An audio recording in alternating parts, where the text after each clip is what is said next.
Every little symbol,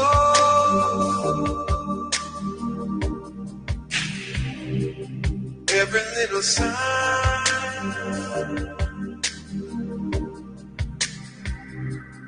every little symbol,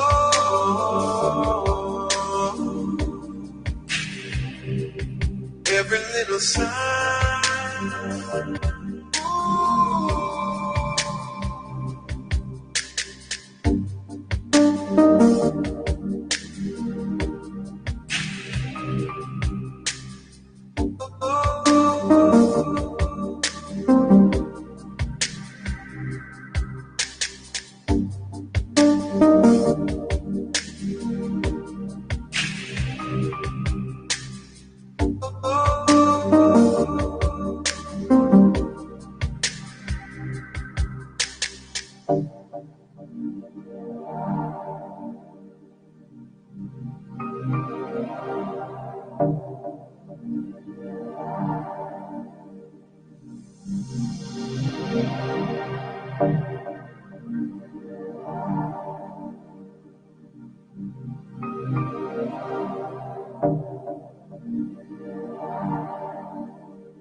Every little symbol,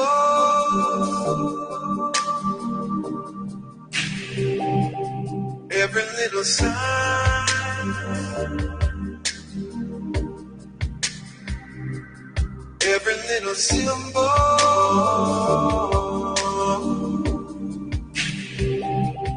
every little sign.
Good afternoon, everyone. Welcome to this session, which is part of the Sunderland Business Festival. I'm Graham Thompson from the University of Sunderland, and it's my pleasure to be in conversation with the founder of a business that actually takes its name from this city. And in fact, earlier this month, opened a new northern base on the riverside at St. Peter's campus next to the National Glass Centre. The business is Full 73, one of the UK's most successful film and TV production companies, whose credits include the new Cinderella movie musical that's on Amazon. Has anyone seen it yet? great, isn't it? I've seen it. If you love musicals, you'll love it. Crouchy's Year Late Euros earlier in the summer. Anyone seen them? The Late Late Show with James Corden? Yeah. Okay. Anyone seen Carpool Karaoke? Yeah, okay, that's all from Fool 73. They also produced the Friends reunion, where the Friends cast got back together again. And, of course, 2 seasons of Sunderland Till I Die. I'm assuming some of you have seen Sunderland Till I Die on Netflix. Good, right. We're in good company then. So before I welcome the man responsible for all of this, let's see a bit more about Fool 73.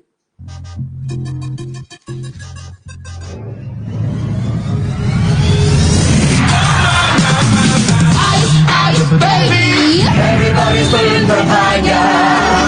Everybody shout around. Lock up your ladies and changes, lock up the into the motor. Let it be, let it be, let it be, let it be. There will be an answer. Let it be.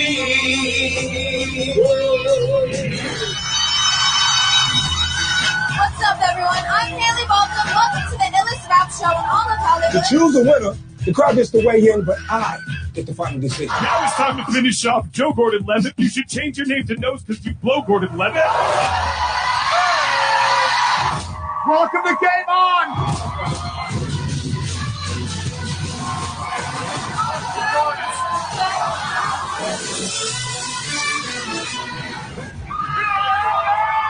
We are a nation of sporting fanatics. Red Toy gets the gold medal! Sport runs in our blood. So let us relive the triumphs and the tribulations, the tears and the glory of this sporting nation. Hey, I hope you don't mind, but I didn't bring any clothes, so I just grabbed a couple things from your closet. Those are from my closet. My name is Thomas John. I speak to people on the other side. Are you believers? No. There's actually somebody coming through right now. Dolly. Oh my goodness. Do you know an Evelyn? I think that's my grandma's name. Okay. No offense, we're not going to talk to her right now. Are you asking me to step into Christmas? Step into Christmas? Are you telling me we've left 9 Christmas puddings in the dolphin? And the brandy butter.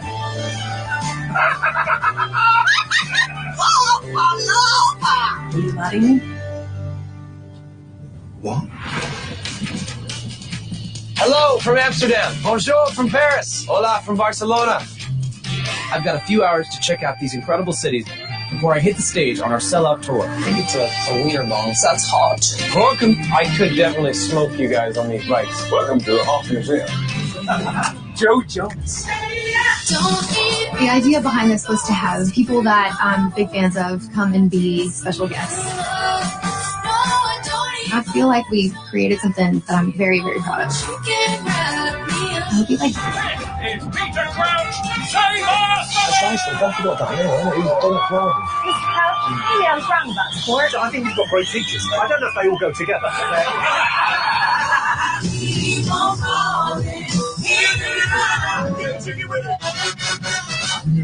No, I think we can make it work. It's great for our football club. This time last year we were beaten and relegated. Because of the hope and belief of our supporters, we dare to dream. What we need to try and do is to harness the passion of the fans. And if we get that right, it can be like an unstoppable force.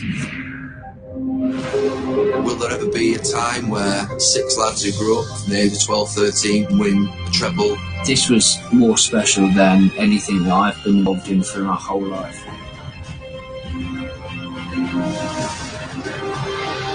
Season after season, turn up to push your body through, chasing trophy after trophy. I'm going to work this hard. Can't go back. Life of a champion, right? Game time. 1, 2, 3, 4. In my mind, the Motown story begins long before we thought it began. I never met a girl who makes me feel the way that you do. Wait a minute, I'm gonna find the record, man. You just try it. I don't know if you could have more of a dramatic life change. It's huge, man. I'm just like, look where we are. Besides the relationship with my brother, I'm going to defend myself. Yeah, there's no one that can scare me, man. I'm not going to do that game. Will I be famous? I made a conscious decision because of Stevie Wonder to not be superstitious.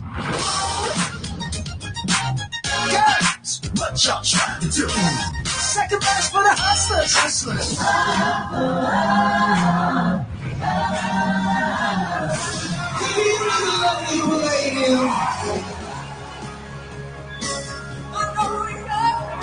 And I hope this has helped you forget your worries and troubles and just be here with me.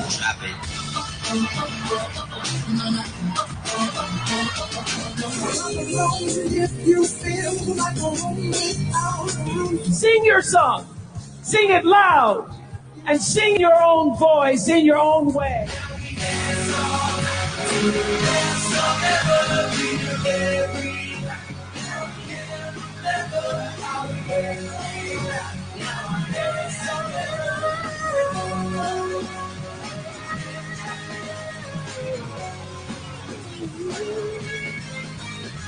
We're here in the name of art. We're here to commit ourselves to a higher form of expression.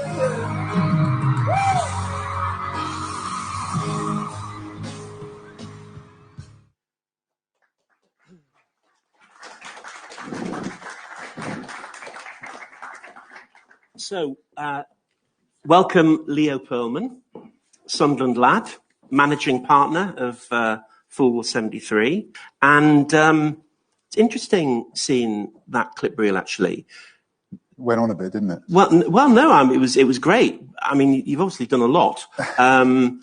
But music and sport feature a lot in your output. Is that kind of a deliberate strategy? I wish I could claim that it was a deliberate strategy. I think it's more just that that's where you find great, true stories. I think in the documentary space, you're always looking for something that goes beyond the precinct where it's set. So if it's set in sport, you're looking for something that speaks beyond the football match that it's covering or beyond the race that you're running. If it's in music, it's beyond the album that they're writing or the concert that they're doing. And for whatever reason, the narrative arcs within the true narrative arcs within music and sport are incredibly compelling. You also have the advantage that the characters that you're telling stories about have a ready-made built-in audience. So the job is that much easier for us as well. I think also just the fact that the very first thing we ever made was a sporting documentary. And although at the time, when we released In the Hands of the Gods, the advice we got from everyone in the industry was very much stick to your lane. You've made a sports doc. You should now become the company who makes sports docs. And as you can see from the reel, we completely ignored all that advice and decided that we were going to be more agnostic. And where was a great creative idea, that's where we would go. But we always come back to music and sport. And that's really in our DNA, I would say. Yeah. Now, I said you were born in Sunderland, and you're now back in Sunderland as a result of moving your northern base here. But you've been a regular visitor to Sunderland because obviously you went to Roker Park, went to Stadium of Light, so he's not a Newcastle fan, guys. Oh, that's clear about that. So you must have seen a huge difference in the kind of changing city space of Sunderland. Yeah, very much so. Absolutely. I mean, when you mentioned that I was born here, only just. I was very close to being born in Newcastle, which would have been disastrous, of course. But the story being that when my mum was heavily pregnant, they were out for dinner in Newcastle, in an Indian restaurant, and her waters broke, and off they rushed to the hospital. And my dad insisted on driving the extra 25 minutes to Sunderland General because, as he put it, he didn't want his son born in the wrong city. So I was definitely born in Sunderland, yes. And yeah, there's been a huge change. And just walking around now, I got into the city about an hour before I needed to be here, and just had a little walk around and went, down to, I was saying to you, down to Merton Street, just around the corner where my dad's office was. Everything's changed. The city feels to me in the last couple of years like it's kicked on, like it's decided that that it can achieve again, that it's got over whatever, I guess, hump or slight depression that I feel like we suffered through. And at the heart of that, and we've had this conversation, it feels like the university is very much at the heart of that. And that's why when we started talking about this as an option for us, an opportunity, it made sense to place our office there. So you're going to be on St. Peter's. In fact, you are already. I think Melanie's already in place, isn't she? There, she is. Yeah. On St. Peter's campus. How does the northern operation based in Sunderland? How does that fit strategically with your other operations in London and in LA? Well, from the London and LA office, we always talk about trying to find diverse voices. And it's a lovely thing to say, but it's very difficult to do when you're based in the two main content hubs on the entire planet. So most of the voices that you find come from a similar socio-demographic background. The big excitement for us about opening an office in the north is not to helicopter in London execs or people from the south who are going to make content up here. What we're really searching for are northern voices. We want to put talent on screen who are from the north, and we want to tell stories that are from writers from the north, directors from the north, producers. That's really the drive behind this, very much so for us. And it's also important to say, and I've had a couple of conversations just when I got here with some people, it's also really important to say, although of course nostalgia plays a part, we're called Fulwell 73, we've decided to open in Sunderland, although we're operating across the whole of the northeast, and that's also very important. So there is, of course, a nostalgic element to it, but it is the furthest thing from a charitable element. This is not us saying we're going to come into the northeast and help everyone. That's not at all. I was about to swear. That's not at all what it is. Not whatsoever. This is a region that has everything going for it. It's got momentum behind it. That BBC announcement and Channel 4 will follow, and they're already fantastic. Smaller production companies up here, but what it hasn't had is a catalyst. That's what we feel we can provide. We're not trying to come in and suck the air out of the region and say, we're here now, so we'll make everything. It's the exact opposite of that. What we're trying to do is build or help to build an industry up here. If we can look back in 3 years' time, and I really mean this, and if we want to commission in the northeast, we're fighting with 10 other companies for it. Preferably 10 other companies that we helped to build and to be successful. I'll be over the moon. If in 3 years' time we're sat here and we're the only people that the BBC or Channel 4 or whoever are calling if they've got something they want to do up here, I think that would be a disaster. It's not sustainable in that way. So what I would say to anyone up here is we want to collaborate. We want to partner with them until the point where they're too big and don't want to partner with us. That's the perfect scenario for us. Yes. So Melanie Rainbow is going to be your points person in the city. Yep. If people are watching this in the room now or online, what's the best way of introducing themselves to you? Well, we're currently on the lookout for, so Mel is the first appointment. Yep. She's going to run the office. We're currently on the lookout for a head of unscripted for the Northern office. So that's going to be another appointment. And we're looking to start our intern program as soon as possible as well, which, just for anyone in the room or anyone watching, is not an intern program where you make cups of tea or do anything like that. We believe in the complete opposite of Fulwell. We throw you in at the deep end, and if you drown, then you drown, but hopefully you swim. So it's not an easy going ride. If you want something that's really meaningful and going to almost be like an entry level position into the industry, then it's that this is the right kind of place for you. So what I would say is to reach out to Mel. We've got a launch event on Monday night. And after that, all the details will be online. You can get in touch, make submissions, arrange to come in and meet her. And then while we're building, obviously, the business here in the Northeast, a whole range of London and LA-based execs are going to come and spend time here, time meeting people, getting to know people. So on Monday already we have, I think, 10 of our senior execs in total coming up, 3 of the partners, myself included, and 7 across scripted, factual, fact-ent, right across the board. So yeah, there'll be a real opportunity for people to reach out. Great. Can we talk a bit about the business that you're in? You said this is not a charitable exercise. You know, you're hoping to come up and get commissions and expand the company.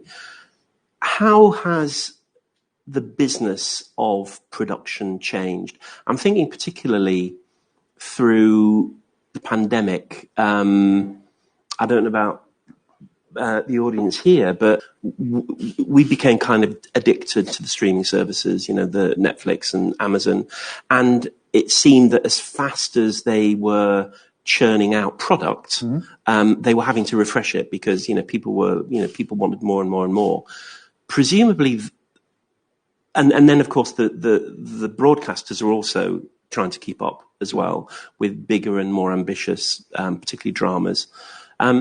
Does that mean it's a boom time for production at the moment? It's a really good question.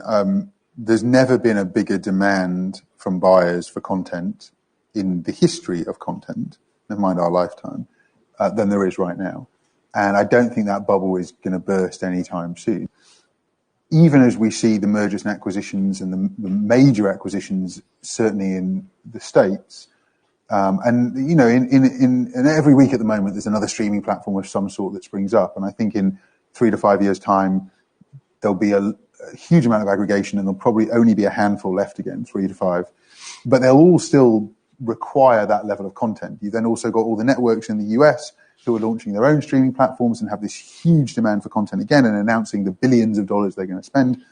So in that respect, it is definitely a boom. There is any number of places one can go to sell content. The flip side is that your content generally doesn't get seen. So there is this strange disparity between the ability to suddenly get content made and the realization that you can get it made, but it's probably going to disappear down a black hole. And that's kind of depressing in some ways, certainly for the creatives. For the producers, for the commercial side, maybe just getting the content made is enough. But to go from getting content made to it being a hit is now a completely different equation. Whereas previously, if you had a network show or a broadcast show on terrestrial here, there was not that many choices, so you were going to get an audience, and if it connected, it was going to keep the audience. That's not the case now. The platforms can't even advertise their content. There's so much out there. So it really does become, I hate using the term because they use it and I don't like it when they do, it really does become about the algorithm. They dump content on their platforms. If people connect with it, if it hits a certain tipping point, then the algorithm kicks in and they're able to start pushing it out, and they can actually feed that machine and and they turn it into a hit.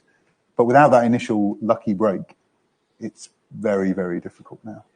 So yes, content boom, but hard to get people to actually see your stuff.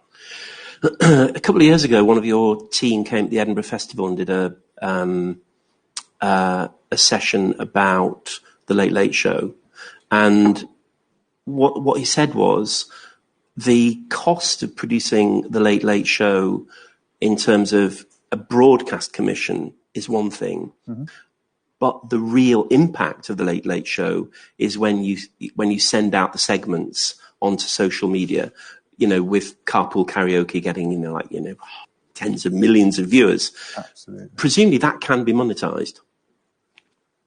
It's not worth all that much. Even on YouTube, when you get those kind of hits, it's really not worth all that much. And to your point about CBS, and please everyone keep this a secret, I wouldn't want CBS finding out.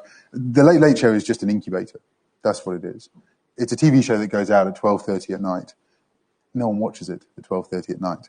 Again, don't tell CBS this. But we look for over the next few days, the next week, exactly that, how the segments perform on YouTube. So effectively, for us, it's a platform where we can throw ideas every single night of the week, and they don't need to work. When one does, when one pops, Carpool Karaoke, Drop the Mic, Crosswalk the Musical, etc., then we feed the machine. We create more of that content, and eventually we sell it as a longer form series, with all those examples being exactly the case. So it's a strange world we're operating in now, where even broadcast buyers don't need necessarily the numbers to watch it linear. There's more to the decision. Well, let's talk about one of the shows that you did that really did work, particularly here in the Northeast, and amongst football supporters, I think, across the UK, which was Sunderland Till I Die. Mm-hmm. Now, nobody came to your door, did they, and said, please, Leo, can you make a documentary about Sunderland Football Club? They did not, no. It's sad to say. No. So how did that idea come about, and what did you have to do to get it made? Sure. Not just once, but because you got a repeat series. So we were talking to Netflix about doing something on a Premiership club. Amazon already have their All or Nothing strand, and Netflix wanted their own. The top tier clubs wouldn't do it, so then you're looking at kind of mid-tier Premiership clubs. So the likes of an Everton or Crystal Palace were open to the idea of doing something like this. I was out in LA to close the deal with them to do, it was looking like it was going to be Palace, and Sunderland were dead bottom of the Premier League at the time. Newcastle were top of the Championship at 100 points, were coming straight back up. And I remember we were literally sat there going through the final deal points, and we were going to close it out. And I heard myself say this out loud, and at the same time was telling myself to shut up. I heard myself say, you know, there is one other option that we could talk about. And they went, oh, which club is that? And I said, oh, Sunderland. And they went, who? And I said, Sunderland's this fantastic club. Basically, I could hear myself saying it. Just, shut up, the deal's done. Why are you making this more difficult? I said, Sunderland, fantastic club based in the North East. They're like, well, who are they like in our sports? I said, well, they're like the Green Bay Packers, who, for anyone who knows, are an incredibly successful American football team. They're nothing like the Green Bay Packers. And they were like, okay, this is interesting. And I said, there is a chance they're going to be relegated. And they said, well, we don't want a non-Premier League club. And I said, well, the difference is that you're going to get a very different story. You're going to get this Phoenix from the Flames story. Look at Newcastle. They went down, massive fan base, 50,000 people every week, 100 points. That's much more exciting than watching Palace finish mid-table, maybe. And they went, okay, yeah, that could be interesting. And we ended up doing the deal and signing. And obviously, they didn't get 100 points and get promoted. They got 6 points and got relegated again. So it didn't quite work out how we planned. But what Netflix realized, and it's actually changed their strategy when it comes to sports docs, they haven't been in for any of those big Man City Spurs docs ever since. Because what they realized from the Sunderland doc was that actually they're better off making interesting stories than they are making glossy stories without the access. So, yeah, it worked out. It worked out in the end. And you did pretty much have access all areas, didn't you? It was a kind of warts and all, in a way in which the Man City doc wasn't. It was, you felt that was much more buttoned down. When you're paying, it's ironic because Sunderland didn't receive anything for us making the series. And they were fine with that because it was about building up the brand. And Sunderland trusted us, Sunderland Football Club trusted us, that we would show warts and all, but we would still find the joy and the happiness and an element of elevation. And we did so through the fans and the city. Man City got paid 10 million euros to do theirs. So you would think that would give you extra access, but actually just the principle of paying for that access means that Man City are really in control. And so, yeah, they get veto and they get final say. And of course, it then becomes a puff piece. And don't get me wrong, Pep was great to watch on screen, but I personally couldn't sit through that 10 hours because it just felt a little bit samey right the way through. So, yeah. Yeah, it's like a promotional video for the club. Yeah. I think the other great thing about Sunderland Till I Die is that if you're a football supporter, whether it's a North East team or not, you kind of identify with the roller coaster of being a supporter of a football club. That came over really strongly, I think, in the show. Well, we told a story 99% of sports fans can associate with. 99% of sports fans are used to supporting a team who aren't very good, who lose more than they win. And that's why the City docs or the docs of that nature don't really connect in the same way. Whereas we got to tell a story about a team that failed. Well, that's most people's experience of following a club. Yeah. I don't know whether any of you would agree, but one of the great things for us when we watched Sunderland Till I Die was that it presented Sunderland as a really attractive place. It looked lovely. The people were warm. They were friendly. They were interesting. They were engaging. And, up until that show on Netflix, I think if you see Sunderland on the network, particularly on the news, it kind of, focuses on the sort of more downtrodden areas of the city. And you would get that in any city. But it seems that they come and show the the back streets of Sunderland more than they would other cities. So I think for those of us who, work in Sunderland, live in Sunderland, love Sunderland, it was great to see the city that we recognised on screen. So was that kind of a deliberate, from your perspective, you wanted to make it look good? Yeah, I just think that when we say, wanted to make it look good, I think there is a huge amount of natural beauty in the region, and we just pointed cameras at it. That's the truth of it. And I think the element about showing the city and the people, that was definitely conscious. We weren't that interested in, and it wasn't because the club were doing badly, we just weren't as interested in every minutiae and element of what was going on the pitch. People aren't that engaged by that. What they want is real narrative. They want real people stories. So, hearing my wife's friends tell me, her female friends tell me that they watched it and really enjoyed it, that means much more to me, because they're the kind of people who would normally watch this kind of content. They would never watch an All or Nothing series. Yeah. So that was nice. Yeah, and it was great for Marty and the Lake Poets as well that he got the theme song. Incredible song. I've got a couple of questions from the audience. This is from Sean, and he says, "Can you tell us how it felt when you were able to read out that Fulwell 73 has offices in London, LA, and Sunderland?" Well, it's always been the dream. I mean, the Holy Trinity, London, LA, Sunderland. It felt pretty amazing. Yeah, it felt pretty amazing. It felt pretty emotional. The nicest part of it was actually telling my dad and family members that this is what we were doing. The family had a business in the Northeast for 120 odd years, which only shut down a few years ago. And there was something really nice about being able to tell them that the family had something in Sunderland again. And Lily asks, what kind of investment are you bringing to the Northeast? Well, we've made it clear what we intend to do. We've brought in an exec already, and we're looking to bring in a head of unscripted, and we want to find stories, and we want to produce content, and we're pushing all the broadcasters and all the buyers to talk to us about the region. So we'll do what we can. A lot of students in the room. Can you talk a bit about the different markets for unscripted? So there's obviously documentaries, but there's also other shows that would fit into that unscripted category. I think the big areas for us are straight docs, factual, and fact end. So straight docs being, a great story about individual, a group, an area, a region, a historical. It can be less so contemporary. It can be music and sport. That's easy for us, but it doesn't have to be. It can be something completely unrelated and just of general interest. Factual, normally series, normally a bit more serious, hard hitting. Could be true crime. Could be campaign driven, for example. And then factual entertainment. So that could be that's your Geordie Shores and tattoo shows and God knows what. Stuff that I guess you would say is probably younger skewing, a bit more formatted, bit light-hearted entertainment.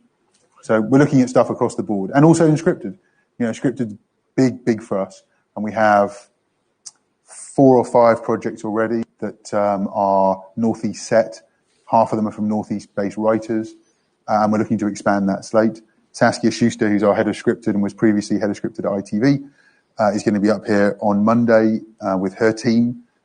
She looks after the TV side, and then Heather Greenwood, who's our features exec, looks after the features side. And we're actively looking. And we're doing smaller projects as well, although Cinderella obviously at one end of the spectrum. But we just announced our Nigel Benn, Chris Eubank biopic, which is considerably less, sub 10 million budget. David Harewood directing. So there is definitely scope for lower budget content. And I think also a big part of it is that while in London and LA, we may not invest in quite the same way in up and coming talent, in the Northeast, certainly the intention is to find up-and-coming talent and help to creatives and help to nurture and grow with them a little bit. So whether that's in the unscripted space, serious doc, factual, or whether it's in scripted, there is the intention to help maybe the less experienced or people who need that little bit more to kick on to the next level, and then be with them through that journey, through their careers. What programs are you watching at the moment that you really like? And then what programs have you seen over the last couple of years that you really like and that you wish you'd made? Wow, good question. What am I watching at the moment?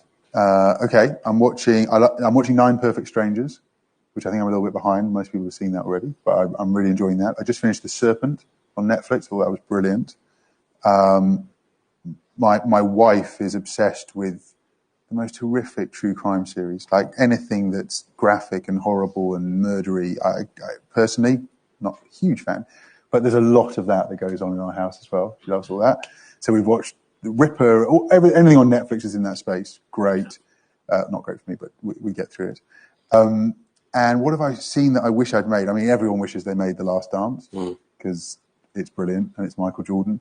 And 10 years ago, we heard about these Spike Lee tapes that he had from that season, which he wasn't letting out the door, but wasn't intending on doing anything with. And we made a play for them then and were laughed out the room. But I'm incredibly happy that it's happened. And then scripted. Don't know. There hasn't been a huge amount of scripted that I've watched over the pandemic, to be honest. Mainly watched unscripted. We and my kids were obsessed with Schitt's Creek. Yeah. We kind of watched those pretty much, 3 or 4. I actually found myself through the pandemic trying to find stuff and rewatch it that had hundreds of episodes, so I could just I watched The West Wing again. Yeah. Which 140 odd episodes took a while. So yeah, I found myself dipping back into the catalogue. Yeah, I think Game of Thrones did quite well during the pandemic as well. People went back and... So we'll take some questions from the audience. Anybody want to just stick your hand up? Denise will come at the front here. Just wait for the microphone. It's not so much for people in the room, but we're online. So thanks. Thanks.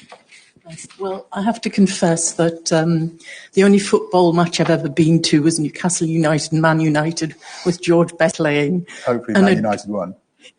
And a drunken Scotsman peed on my desert boots, so I've not been to another football match. But as part of when I moved to the coast, to the Sunderland area, one of my friends decided to teach me to love Sunderland. And it's been a very successful campaign. And she mentioned full well 73. And I'd always thought of you as documentary makers until I saw Cinderella. And I just love that you're so leading edge in the script and the way that turns. And I did write to you a couple of years ago because I mentor writers about documentary making, but I'm also a writer. And when I came to the coast, I wanted to focus on my books, which I've been doing. So it's music to my ears that you're looking at scripted content, which is great news. And how do you get onto the Monday evening session? I can pass on Mel's details afterwards and drop her an email. Absolutely. And then we'll be, as I said, we'll have execs who are coming up and down from London as regularly as possible to maintain that connection and to keep on meeting people. And we'll be bringing people down to London as well to spend more time if they need mentoring and help on particular productions. So there'll be lots of opportunity, I can assure you. No problem. Thank you. Anyone else? Stick your hand up. Someone ask a question? Can I ask the students that are here to shout out some shows that you're particularly enjoying watching at the moment, just out of interest for us? Squid Game. Sorry?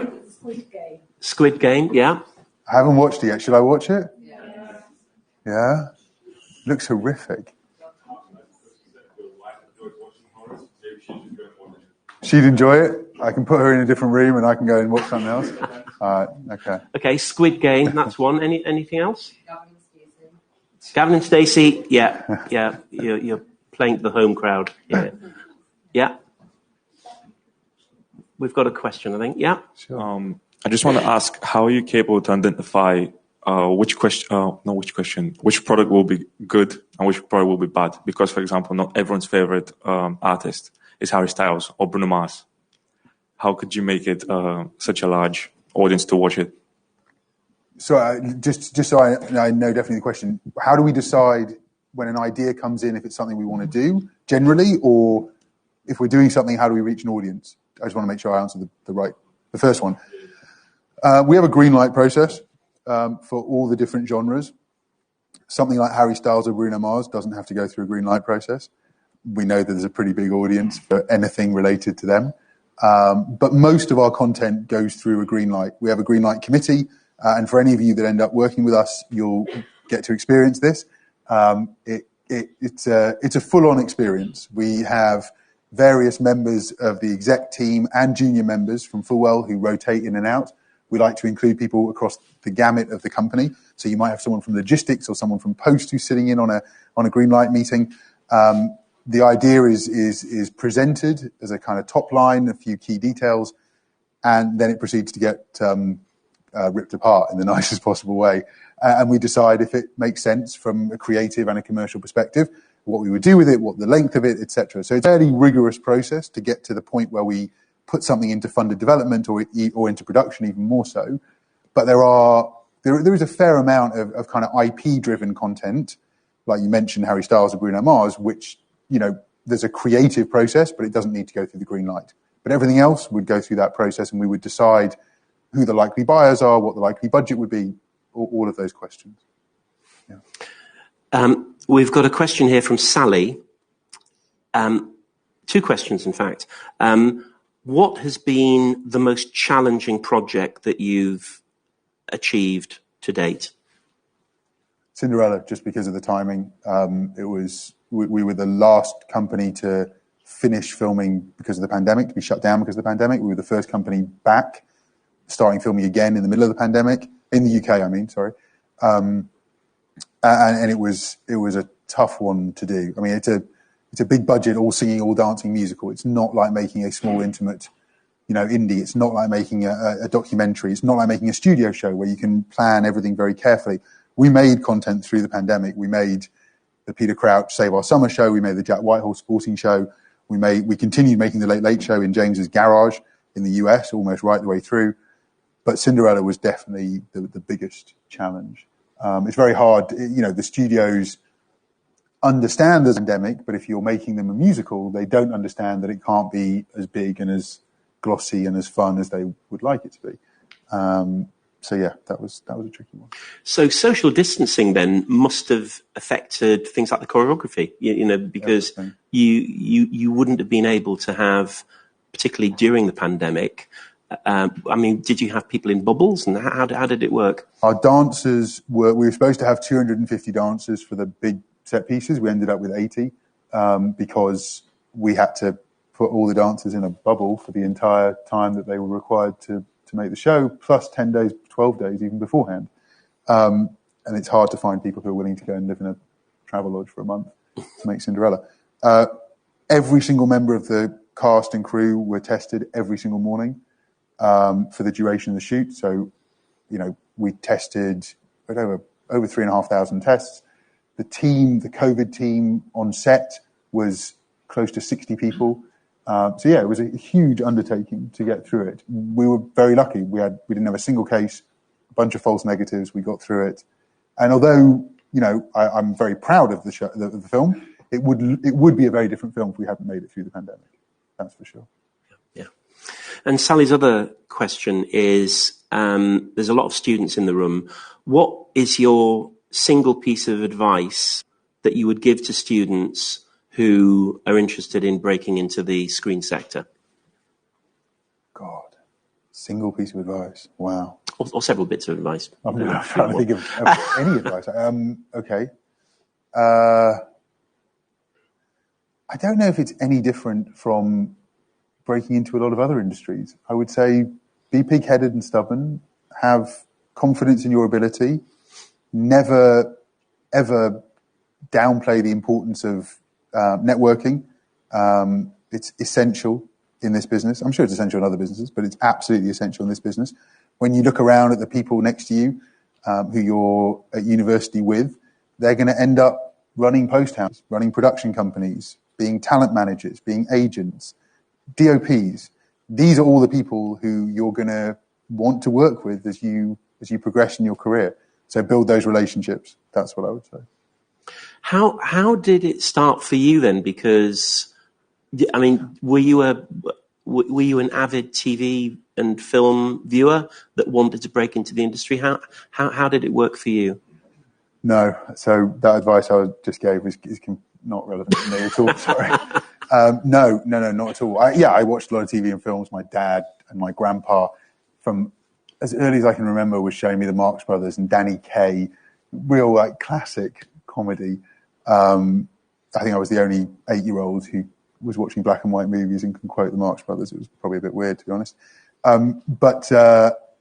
No, I had no intention of going into this industry. I got a law degree, but never practiced. I was entrepreneurial always, so worked in a number of different areas, mainly sports, music, entertainment, but never in TV and film. And then kind of fell into it. And was lucky enough to have cousins and partners who did know what they were doing. And how did you meet your partners? What was it? An accident, or did they invite you in to help with the project, or how did that happen? Well, Gabe and Ben are brothers, and I'm their first cousin, so we've known each other forever. Ben Winston was Gabe's oldest friend, so their parents were friends. They've known each other since they were in cribs together. So I've known Ben my whole life. And James, we met when he was, 16, 17. I think he was doing he was like a bit part on Teachers at the time. And Ben Winston was a runner on Teachers. And they met and got friends, and we met him. And it still took 25 years from then for him to become a partner. But yeah, we've all known each other our whole lives, basically, which is an amazing dynamic to have. I always say that, that the highs are higher and the lows are lower when you work with family and closest friends, but I wouldn't change it for the world. And what was your kind of breakthrough moment, would you say, when you realised, actually, I can make a career out of this? Oh, I still think every day this is going to go wrong and end. I think all of us do. When James and Ben moved out to the States, they only rented a house for 3 months because they thought they'd be back home. I think we spend every day wondering why being thankful for how lucky we are and wondering why people give us money to make stuff. I genuinely mean that. That's not, I don't know how we got into this, and I don't know how it's built to be so successful.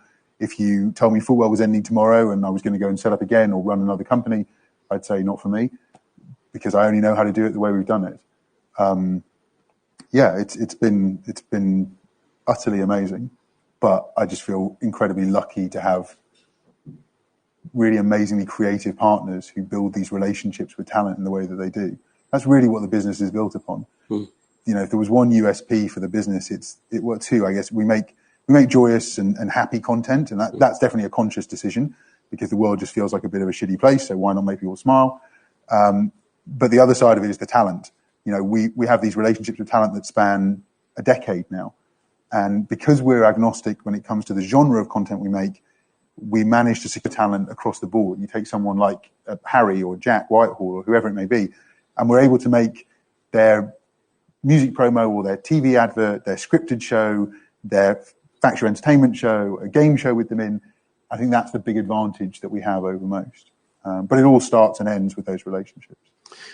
Which goes back to your piece of advice, which is to, keep in touch with the people that you grow up with, because, they, particularly if they're going to end up in the same sector as you. It was interesting looking at the clip reel earlier where, you've done so much. And what strikes me now is that you're working with a lot of different broadcasters and platforms. So you've mentioned CBS. You've got something coming up on Disney Plus shortly. You've done Cinderella for Amazon. You've done stuff for Netflix. Obviously for the BBC. again, is that a deliberate strategy to sort of make sure that you're in the room with lots of different commissioners rather than with one particular provider? I think that the trend that we're seeing at the moment, which is that creators are signing and production companies signing these overall deals with specific platforms, is completely counterproductive. I think in the long term, it's the death knell. If you do that, yes, you're going to get paid a lot of money, but ultimately you can't build any equity or any value in your business because all you're doing is creating content for one platform who own all of that IP. I also think that you're restricted in terms of your creativity because even though Netflix makes stuff across the board, there is still a certain tone that Netflix require. In the same way as if you are in an overall deal with Apple, for example, there are certain types of content that you just can't make. So for us, it's very much a conscious decision that we want to be across the board. We want to make content for everyone. And we do. We really do. Pretty uniquely, certainly across the US and UK. I think we've got a question. I've lived in the region for as long as I've worked in the industry, which is 17 years. And I've spent a very small amount of my time actually working in the region. So I'm hoping that the move from you guys up here is built on an optimism that the industry is going to take hold a bit more up here. And just wondering if you could give us any insight into that optimism. Yeah, absolutely. There is this crazy black hole between like Leeds and Edinburgh, where almost the production industry, the land that time forgot. It's mad. You've got hundreds of miles of incredible natural resources, incredible scenery, fantastically talented, hardworking people who are well trained, and yet there is no content coming out of the region. And the question is why? And our belief is very much that it's not that one person, one company can make a difference. It's the composite effect, the momentum that you build. So the BBC announcing that they were going to invest 25 million over the next 5 years, I firmly believe, and we're pushing very hard for Channel 4 to come out with a similar commitment. Us announcing that we're coming up here and really kind of planting a flag, I think all of these incremental pieces just add up and add to momentum. As I said, it's not a short-term fix. I don't think that tomorrow the BBC are going to announce 5 new big commissions out of the Northeast. They're just not going to. They're going to start with daytime television, low-budget daytime television. There might be a scripted piece. Who knows? But it's about the region starting to, I guess, in a way, with all of our help and all of our input, prove ourselves that we can deliver the bigger content, and then hopefully the tap will just turn on. Look, our longer-term plans, and it was announced in the press, I'm not hiding the fact that we want to do this. I don't know if we'll achieve it, but our longer-term plans are to build a studio up here. We're already looking at sites. We already have 2 fantastic partners, a UK-based and a US-based partner, who have huge experience in building major-scale TV and film studios. In an ideal world, I'd be looking in 5 years' time and see that studio in place and be able to start bringing major productions from the States and from around the world here. That's the ambition. So, we'll see what we achieve. We're very optimistic, but the ambition certainly has no ceiling. Any other questions? I've got one more question here from someone. Stick your hand up if you want to ask anything. Do you want to ask another question? Yeah, of course, yeah. It'll cost you extra, but... That's okay. It's worth it. Thanks. The thing I've been watching mainly that I enjoyed most was The Mandalorian. And I was really fascinated with the making of, and that they're building a volume in London. And I wondered if you are interacting with that new technology at all. Have you any plans for doing that? Very much so. I don't think any modern contemporary studio can be built without that element. I assume you mean the screens that you can shoot in front of, as opposed to there are no new studios being built anywhere on the planet now without that capability. Brilliant. It ranges from the most expensive, enormous version where The Mandalorian will be shot to smaller examples. But yes, that is an element for sure that is on the table. If we manage to get the studio away, it would have to include that. Otherwise, we wouldn't be able to attract the big US productions. Right. Do you have anything in place at the moment for doing this on a small scale? No, we don't own a studio. We'd be putting together the finance for this one. Great. But we don't own a studio anywhere else. No. Thank you. There is actually a studio. Do do people know what we're talking about when we talk about The Mandalorian? It's where the visual effects are rendered in real time, so you can move around the green screen or you can sit down in front of tables, and the table doesn't actually exist. So we literally just opened one in the David Putnam Media Centre in Sunderland. So, can you talk a bit about that? Because presumably it's not just for students; it's open to other users. Do you want to get a microphone to Sue here? Because it's a really interesting question, because increasingly this kind of technology is going to be in everything. Yeah, I mean, we have a space in the David Putnam Media Centre. It's quite it's a really nice green screen environment, well lit. There is a facility to do exactly what you're saying, Graham. It's not LED screens; it's green screens, not really LED. But absolutely, we can create backgrounds, and it's all done with Unreal Engine. So as the camera moves, the graphics move with it. So like you would see on Match of the Day kind of thing. That would be kind of one of the examples that you would use in a live TV show. But absolutely for film as well. So yeah, it's a fantastic space, and I think we get into grips with it as technicians over there and creators over there. But hopefully it'll allow people to come in and create kind of whatever you imagine. It's a place where it can be whatever, I guess. Yeah, it's a good analogy, actually. If you saw all the BBC coverage of the Olympics, and it looked like they were in this absolutely huge studio, they weren't. It was all done with this kind of technology. So this kind of visual effects are going to be used everywhere. Can I just ask a question kind of around the studios, if that's okay? I mean, obviously you've got the likes of Pinewood and all the big studios, but around that is the kind of other creative industries around, being a carpenter on set, being props and doing makeup and wardrobe and all those kinds of things. And do you see kind of this new proposed studio as kind of spread into those kind of other industries, I guess, in the Northeast, or is it just kind of production, or do you see kind of other? You can't have a studio of that scale without all of those supporting industries. So there's no way that it could operate or attract either investment or clients without having that full, for example, on-site post capability, wardrobe capability, the carpentry, absolutely. So the sites that we're looking for are to encompass both significant stage space, but also really significant office space as well. Yeah, we would, if you build it, then. If you build it, we will come. There you go.